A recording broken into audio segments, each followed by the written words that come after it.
this year we were asked to come along to the print show to talk about a new show being launched at the end of this year, 2025 I should say, in conjunction, so the print show and the sign show coming together.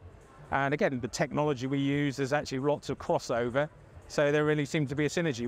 We're about trying to make the industry a good and healthy place to trade and to be, and if the trade show can actually help with that, why wouldn't we want to get behind it? My name's Craig Brown, I'm the CEO of the British Sign and Graphic Association, and we just recently rebadged back from the ISA. We represent the sign companies and the supply chain into the sector, so we'll look at standards, British BSI, for example, 559 on manufacturing.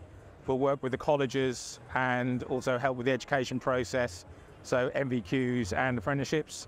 And we're lucky enough now actually to have two of our board members who are full-time or part-time assessors for the qualification route. If you're looking to go through a tendering process, often not one of the questions is asked is, are you a member of your own trade association?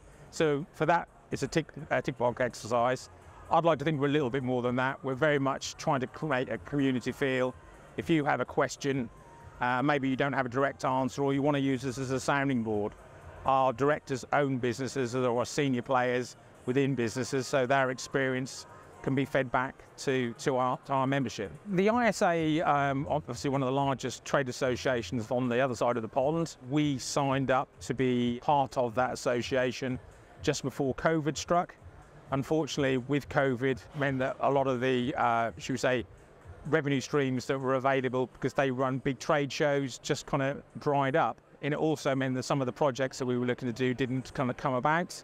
And we just felt it was an opportunity to kind of reintroduce our brand as the BSGA. It's actually a brand that's nearly 120 years old. It means something to our members here in the UK. Fortunately, we've still got a very good relationship with ISA. We still have that interaction. If our members want to go to their show stateside, they'll actually still kind of give that hand-holding exercise to make the process actually work. We've run the sign surgery for 3 or 4 years now, and again, because our industry is made up of traditionally lots of small, individually run businesses, the business owners don't necessarily have a conduit to actually talk about business-related issues. So they'll call us, we can act as a mentor, sounding board, give that type of advice. The sign surgery has kind of given us a bit of a springboard. And I think there's a real crossover between the sign and print. I think what's kind of recognised is in years gone by, people will come to the show and maybe they're overwhelmed with just seeing big equipment, when what they're actually looking for is actually what are the kind of the nuts and the bolts that help me put my signage together. And I think the organisers have actually recognised that, and there's a neat crossover. The visitors that come to look at the big kits, also have an interest in the smaller items and vice versa. So it's kind of a win-win scenario. So as a trade association, we're happy to support it, as we believe the other trade associations are as well.